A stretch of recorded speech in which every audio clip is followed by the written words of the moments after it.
Hindi natuloy ang dapat sana'y pagbisita ng pamilya ni Mary Jane Veloso sa kanya sa Indonesia ngayong araw.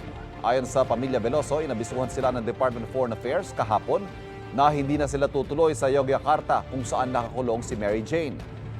Bagaman naghihinayang, masaya pa rin daw ang pamilya Veloso dahil malapit nang makabalik sa Pilipinas si Mary Jane. Pinupirma ni DFA Undersecretary Eduardo De Vega sa GMA News Online na kanselado ang jail visit ng pamilya Veloso dahil biyaheng Jakarta na si Mary Jane para simulan ang proseso ng paglilipat sa kanya dito sa Pilipinas. Wala pang tiyak na petsa kung kailan babalik sa Pilipinas si Veloso pero kasama raw ang kanyang pamilya sa mga sasalubong sa kanyang pag-uwi.